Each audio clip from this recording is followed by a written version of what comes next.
j'espère que vous allez bien. Aujourd'hui, côté météo, il pleut, il fait assez bon avec un peu de vent. Mais bon, on n'est pas là pour parler de météo, on est là pour parler de podcast et du podcast du mois de juillet. N'oubliez pas que de me mettre des commentaires, des petits pouces bleus et de dérouler la barre d'infos. Vous aurez tous les renseignements de tous mes patrons que j'aurai fait ce mois-ci. Donc, aujourd'hui, je vous présente le top Molly de Isa Pattern. J'ai fait celui du milieu. Vous avez avec les petits volants ou en débardeur. Moi, je l'ai fait en taille 46 en poitrine et 48 en hanche, comme d'habitude. Selon le tableau des mesures, je rentrais dedans, mais j'ai vu que c'était un peu grand. J'ai fait une finition en bas en ourlet japonais. Il est facile à faire. En même pas une demi-heure, c'était fait. Sans compter la découpe du patron et tout ça. Et en bas du petit volant, je n'ai fait que une petite surgée. Alors, je vais vous faire voir. Hop, voilà. Donc là, il est un petit peu grand, mais bon, moi, ça ne me dérange pas. Normalement, il est bien ajusté au niveau de la taille. Au niveau là. Mais bon, moi, j'ai fait comme ça. De sous l'aisselle à la hanche, j'ai mis droit. Parce que j'aime bien, comme j'ai du bidon, j'aime pas trop que on voie mon bidon. Donc voilà ce que le rendu qu'il donne, de dos et les petits volants. Attention, je vous remets en place. Voilà. Alors, très facile à faire. Les marges de couture sont incluses. Et vous avez plusieurs modèles, comme vous avez vu, qu'on peut faire. Donc ça, c'est déjà une chose. Ensuite, je vais vous parler du ceci. Hop, il me reste encore quelques petits brides de tissu comme ça où je vais pouvoir faire une version unie au niveau du corps et les manches avec ce tissu. Ensuite, je vais vous parler du top Thibaut. Alors, le top d'Isa Pattern était gratuit. Je ne sais pas s'il y est encore. Mais je ne pense pas. Le top Thibaut de Anna Rose Pattern est gratuit par contre, parce que j'ai été voir sur le site. Donc c'est ce top là. Alors pareil, il y a plusieurs modèles. Il y a avec une échancrure sur le devant, beaucoup plus la classique que j'ai fait. La plus échancrée sur le devant et plus échancrée sur le dos. Avec un dos plus écran, 3 dos. Si je me rappelle bien, il y a 3 dos. Il y a une échancrure normale, une échancrure un peu plus évasée et une très grande échancrure. Donc moi j'ai fait là, j'en ai fait 2. Vous voyez, j'en ai fait 2. J'ai fait celui-là. Je vais vous le passer. Allez hop, on repart avec le striptease, hein, n'est-ce pas? Pourquoi pas? Hop, et hop. Alors, on va prendre celui-là. Pour connaître des chutes de tissu, là, ce qui est bien, c'est que tout ce que je vous fais voir ici, je peux tout à fait mettre les chutes de tissu qui me restent. Là, il me fallait seulement que 80 cm, donc je les avais. Donc, vous ne faites pas attention à ce que j'ai en dessous, parce qu'il fait un petit peu frais à la maison. Alors, donc, je vous reparle de celui-là. Alors, donc, j'ai fait comme à mon habitude, le bas en ourlet japonais, petit ourlet japonais cette fois-ci. Donc, il se présente, hop, c'est la version classique que j'ai fait, en taille 46 pour le haut, 48 pour le bas, en jersey de viscose de mon placard. Bon, ça c'est des restes. Donc là, de ce tissu-là et de ce tissu-là, je n'en ai plus. Donc ça c'est bien, j'ai pu carrément finir toute ma réserve. Donc voilà. Et donc sans difficulté à la surjeteuse. Les coutures sont incluses dans ce patron. Je vais vous faire voir. Hop. Je vous pousse. Voilà. Donc voilà ce que ça donne. Il est assez bas, comme un débardeur normal. Donc ça c'est vraiment le top. Pour l'été, c'est super. C'est en jersey de viscose. Je les ai fait les deux. Je vous replace. il n'y a pas de difficulté du tout, hein. C'est un dos, un devant. J'ai fait l'option 1 A2. J'ai fait l'option il est là, A2 en classique. Puis donc là, c'est tout ce que je peux vous dire sur celui-là. Donc ça, c'était ma deuxième cousette. Et j'ai fait encore un projet boulet que j'avais depuis 2 ans, je crois. Alors, ne cherchez pas le patron pour le short, parce que c'est un short du commerce que j'ai reproduit. C'était déjà un pyjama short que j'ai reproduit. Donc voilà ce que ça donne. Il est pas repassé, hein, comme à mon habitude. Là, j'ai fait un ourlet avec un petit zigzag, comme en haut avec une coulisse élastiquée. Donc voilà mon short. Ça, c'est mon pyjama short. Et le haut, le patron, il se trouve là. J'ai fait avec le reste de tissu du pantalon, j'ai fait le modèle Anton des bobines Pattern avec le petit volant sur le devant. Toujours avec un ourlet japonais au niveau du bas. Et il me restait, j'avais ce jersey de viscose. Donc je vais vite vous le passer. Hop, j'enlève celui-là. Tchouk. Hop.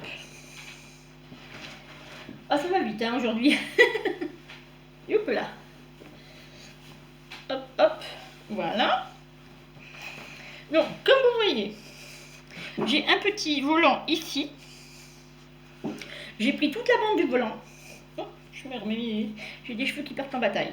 Donc j'ai pris le volant dans son intégralité et je l'ai froncé pour faire ce type. Alors il a déjà été mis et approuvé. Je suis super bien dedans. Je vais vous montrer, je vais vous décaler encore un peu. Hop, voilà. Donc vous voyez, il est quand même assez long.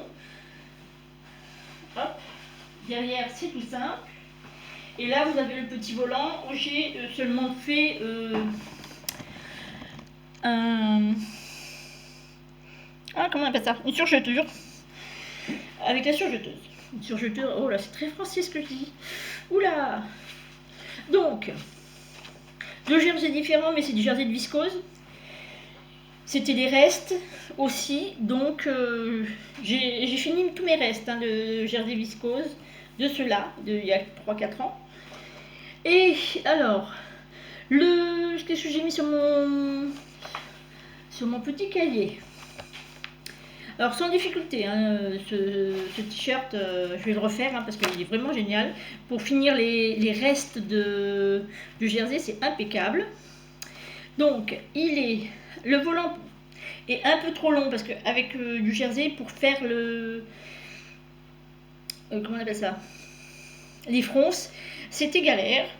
Donc du coup, la prochaine fois, je réduirai un peu la longueur du volant parce que là, j'avais pris le volant en entier. Excusez-moi, j'ai le hoquet. J'ai rajouté des petits bracelets de manches.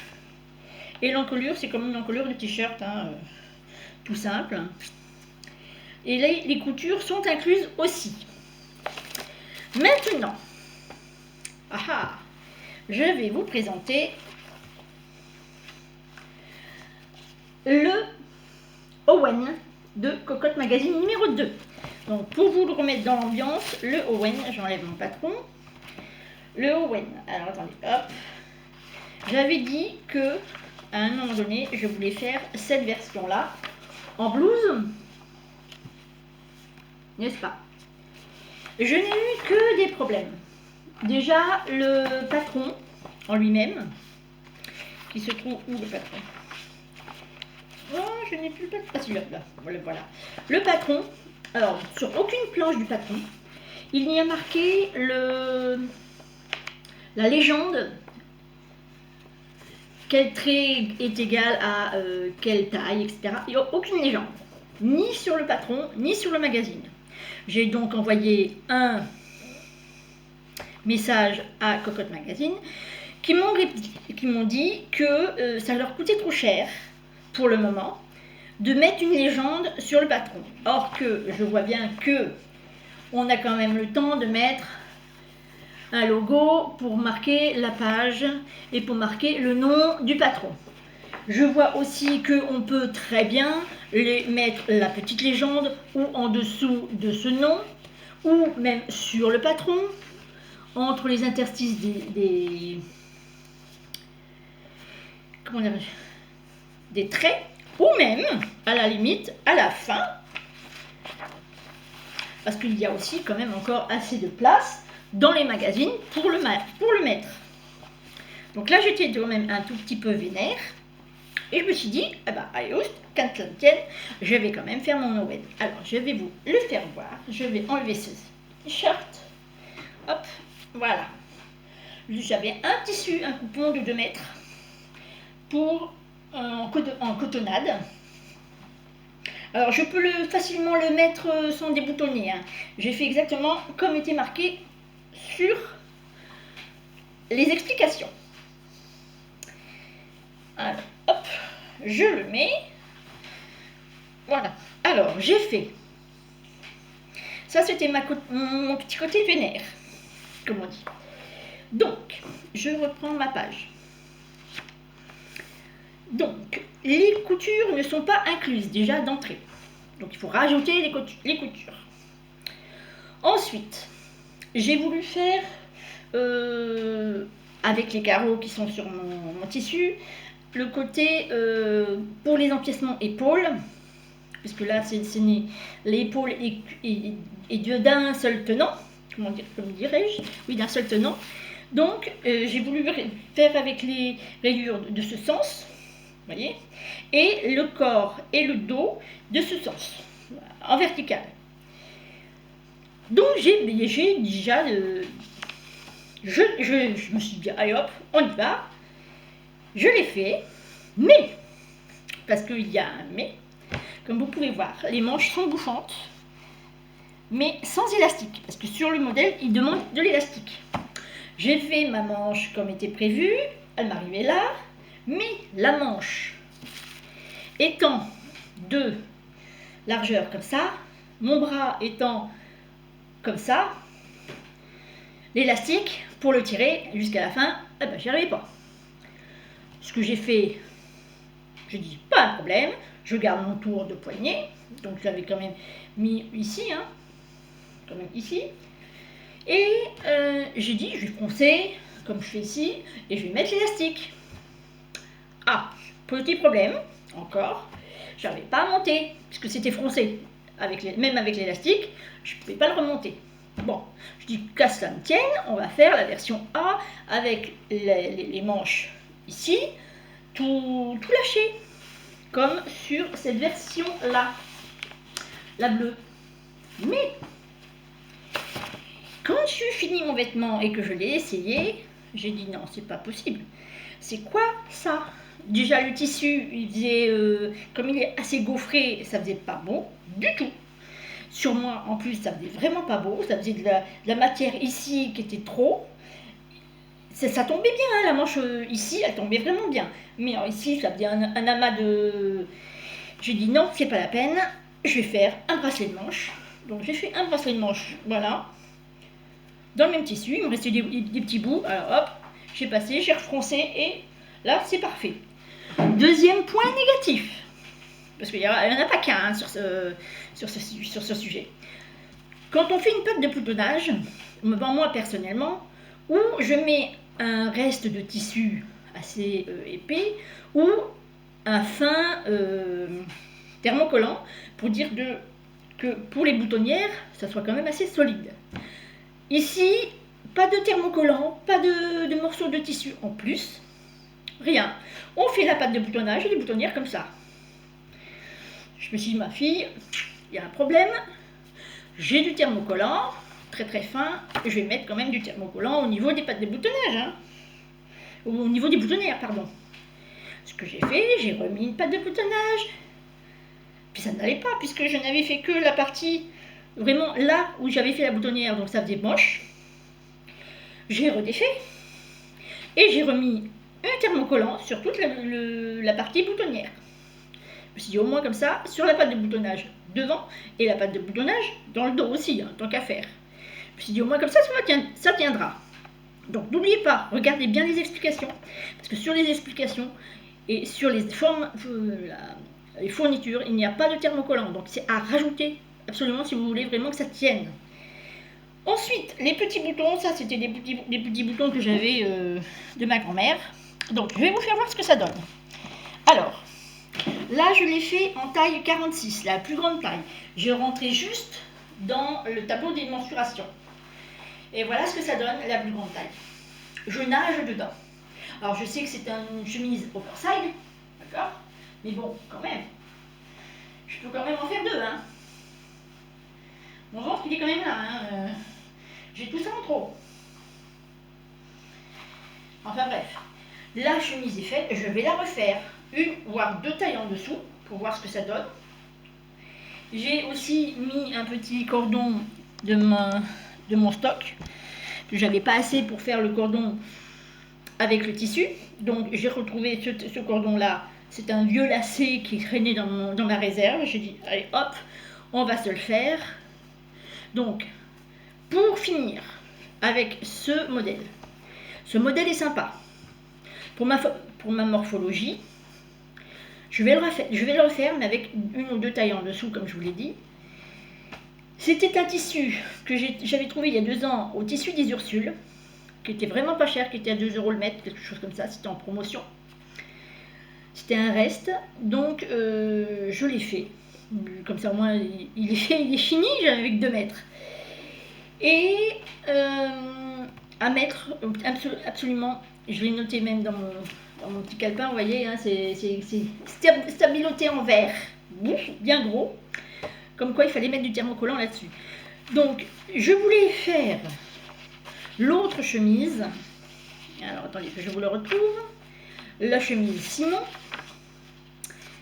Hop. Que j'ai découpée. Que j'ai fait avec le grand col. Voilà. Cette chemise. Là. Avec les boutons pression. Mais c'est toujours pareil, dans les annotations, il n'y a pas marqué qu'il faut du thermocollant dans la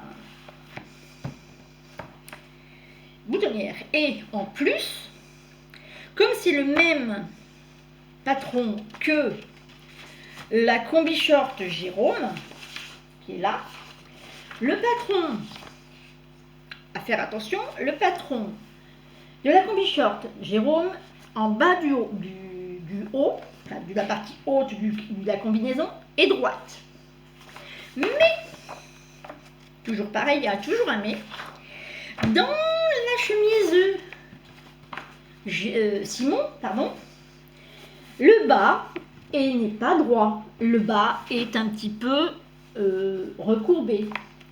Donc, ça pose aussi problème. Et ce qui pose aussi problème, c'est-à-dire que la combinaison, elle a une certaine hauteur au niveau du buste.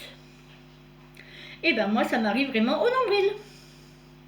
Que je voulais un chemisier assez long. Donc, à faire attention, à vraiment attention à ça. Donc, le haut que j'ai fait de la combinaison Jérôme, je vais la garder. Je vais faire un bas que je pourrais raccrocher au haut. Et je vais refaire un autre en mettant de plus long au niveau du bas pour faire le chemisier Simon. Donc tout ça mis bout à bout, les deux patrons que je voulais faire, j'en ai fait un. Je remets mon petit patron bâche dans la page. J'en ai fait un. Le deuxième, je l'ai fait aussi, mais je ne suis pas sûre de faire le chemisier Simon. Je vous le dis carrément, j'ai tellement été déçue et je ne suis pas sûre d'acheter le numéro 3 non plus. À voir si les patrons du numéro 3 vont me plaire. Et si je vais y arriver à faire quelque chose avec le patron numéro 3. Là, c'est des grands points d'interrogation partout autour de moi. Donc, à voir. J'étais déjà dit à voir, mais là, c'est vraiment à voir. Parce que pour le prix de 8,90 €, avoir des patrons Je sais bien que tout le monde n'est pas de la même morphologie, qu'il faut adapter certains patrons. Mais bon, là, ça fait bon quand même beaucoup. J'ai quand même... pour vous dire, ce patron doit être fait en... Il le marque en 3 heures de couture. J'ai mis, sans mentir, une semaine pour arriver à comprendre déjà les explications, parce que à ce niveau-là, au niveau de l'empiècement épaule et le devant, et empiècement épaule et le dos, il faut le faire en burrito. Je nageais littéralement. Les explications ne sont pas du tout adaptées pour débutants, ça c'est clair et net. Moi étant débutant, je coule. Là, je vous le dis tout de suite, je coule. Mais bon, je me suis quand même sortie pour cette petite chemise que j'adore. Franchement, je la mets, je la remets, je la lave, je la remets. J'adore. C'est un cotonnade, je ne sais plus si je vous l'ai dit, une cotonnade très très légère. Au début, j'ai cru qu'elle serait très transparente puisque on voyait à travers. Mais en fait, en fin de compte, non, pas du tout. Et elle est chaude. En plus, elle est chaude. C'est ça qui est bien, c'est qu'elle est chaude. Donc, franchement, si je retrouve du tissu comme ça, j'en rachète. Ça, c'est clair et net parce que j'adore. J'ai encore un coupon de 3 mètres en bleu dans le même style avec des petits liserés argent, si mes souvenirs sont bons. Donc je me ferai autre chose. Donc sur ce n'est pas tout à fait un couac. Ça a failli pour cette cousette. Pour la deuxième cousette, c'était un couac, clair et net. Mais j'espère que ce podcast vous aura plu. Ah aussi, la chemise que je porte est très courte. Moi j'aime bien les chemises assez longues. Et là c'est pas un crop top, mais par rapport au patron, c'est une chemise, le crop top arrive au nombril, et là c'est vraiment une chemise au niveau, je vous ai fait voir, je vais vous le refaire voir encore, qui est quand même très courte puisqu'elle arrive ici. Et moi j'aime bien quand elle arrive là, en forme tunique. Bon, elle est métable, hein, puisque je la mets constamment, avec un pantalon et tout, et il n'y a que 3 boutons. Donc là, c'est bien, si vous avez des réserves de boutons, c'est parti, c'est parfait. Il n'y a que 3 boutons à mettre. Sur ce, je vais vous laisser. Je crois que j'ai assez papoté. Je vous dis, après être rentrée de vacances, à très bientôt. Pour le mois d'août, je ne pense pas faire beaucoup de cousettes. Malgré l'automne que je vois en face de moi, j'ai au moins 6 cousettes à faire. Je ne pense pas pouvoir les faire avant le mois de septembre.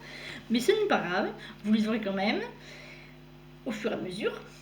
J'espère que cette petite podcast vous aura plu. Et n'oubliez pas de me suivre. Ciao, ciao, beaucoup de cœur.